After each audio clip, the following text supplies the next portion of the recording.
Exodus 18, Jethro. When Jethro, the priest of Midian, Moses' father-in-law, heard of all that God had done for Moses and the Israel people, and for Israel his people, and that the Lord had brought Israel out of Egypt, then Jethro, Moses' father-in-law, took Zipporath, Moses' wife, and he had sent her back and her 2 sons, of which the name of the one was Gershom, for he said, I have been an alien in this strange land. And the name of the other was Eliezer, for the God of my father, he said, was mine help, and delivered me from the sword of Pharaoh. And Jethro, Moses' father-in-law, came with his sons and his wife unto Moses into the wilderness, where he encamped at the mount of God. And when he said unto Moses, I thy father-in-law Jethro, am come unto thee, and thy wife and her 2 sons with her. And Moses went out to meet his father-in-law, and did disobedience, and kissed him.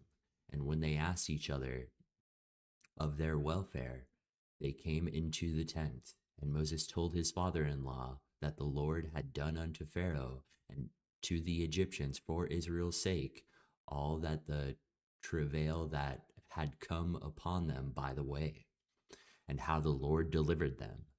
And Jethro rejoiced for all the goodness which the Lord had done to Israel, whom he had delivered out of the hand of the Egyptians. And Jethro said, Blessed be the Lord, who hath delivered us out from the hand of the Egyptians, and out of the hand of the Pharaoh, who hath delivered the people from under the hand of the Egyptians.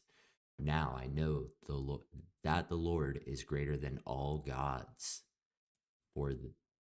For in the thing wherein they deal proudly, he was above them. And Jethro, Moses' father-in-law, took a burnt offering and sacrifices to God. And Aaron came, and all the elders of Israel, to eat bread with Moses, his father-in-law, before God.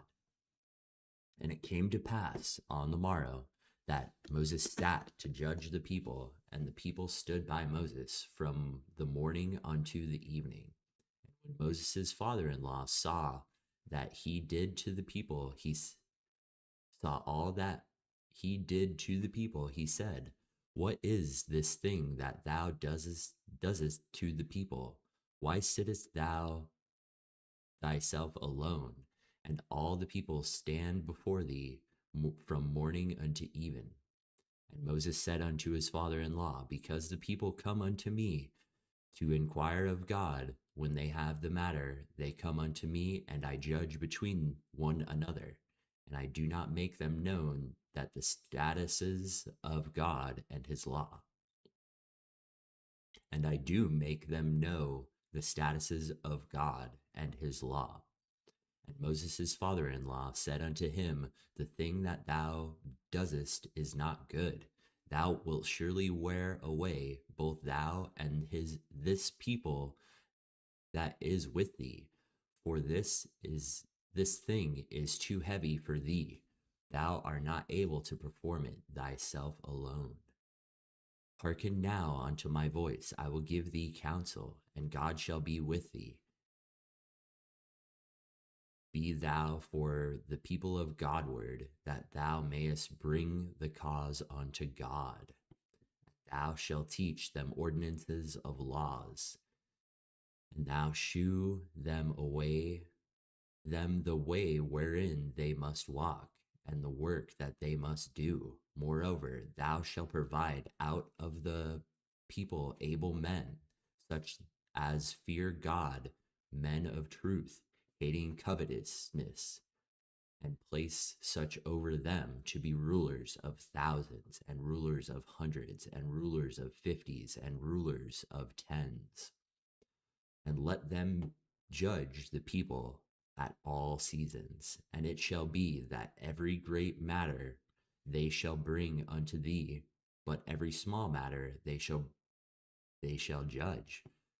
So shall it be easier for thyself, and they shall bear the burden with thee.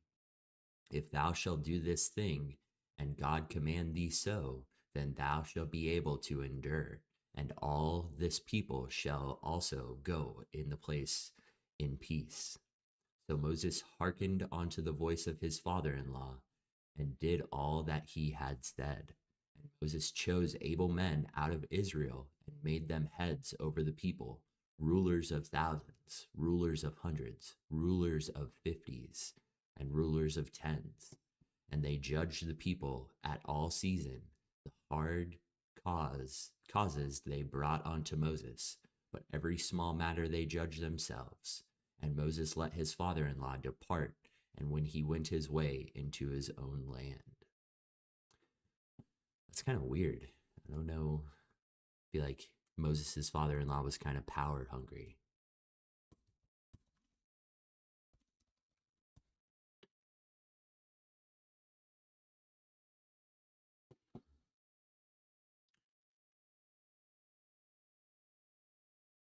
Hmm.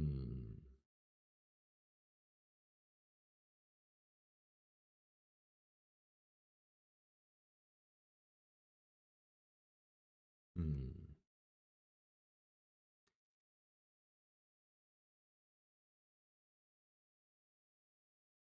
The two major themes of Exodus. This chapter is divided cleanly into two halves: a spiritual celebration of God's victory and a practical lesson in organizational scaling.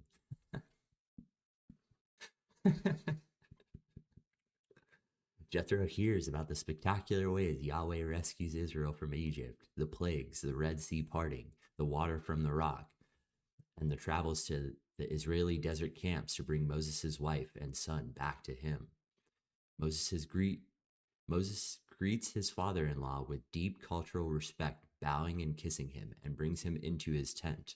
Moses gives Jethro a detailed recap video of everything God did to Pharaoh, and God delivered them through every hardship.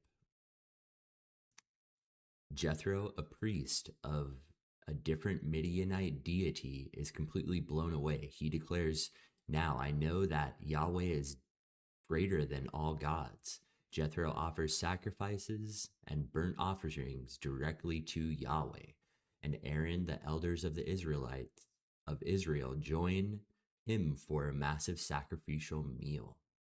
The next day, Jethro watches Moses' daily routine. Moses sits as a sole judge for the entire population, estimated to be over 2 million people, from sunrise to sunset. Individuals stand in massive lines waiting for Moses to settle their micro disputes, personal arguments, and legal issues. Jethro pulls Moses aside and essentially says, "What are you doing? What you are doing is not good. You're going to completely wear yourself out, and you are going to wear the people out too. This job is too heavy for one person." Jethro gives Moses a masterclass in management and corporate delegation. Moses should focus on being the people's representative before God, teaching them the decrees, laws, and macro strategy of how to live. Moses needs to find trustworthy, God-fearing men who hate dishonest gain, divide the population into managed groups, and assign leaders over the thousands, hundreds, fifties, and tens. Let these lower level judges handle all simple, everyday cases, and only the absolute most difficult, complex, high level boss level cases should be brought to Moses. Basically, this is the invention of mid level managers. Moses humbles himself, listens to his father in law, and implements the structural system.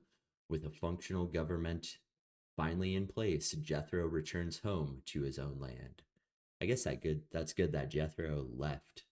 It did seem like he was trying to grab for power.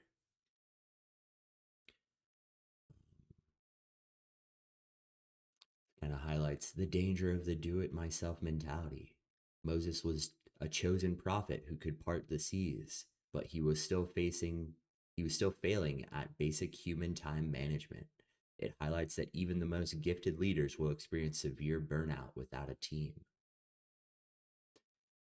Moses is the most powerful man in the camp, yet when his father in law calls his management style terrible, Moses doesn't pull rank. He listens, adapts, and learns. It wasn't an Israelite or an angel who saved Israel from administrative collapse. It was a foreign Midianite priest looking at the situation with a fresh, objective eye. Hmm. Interesting.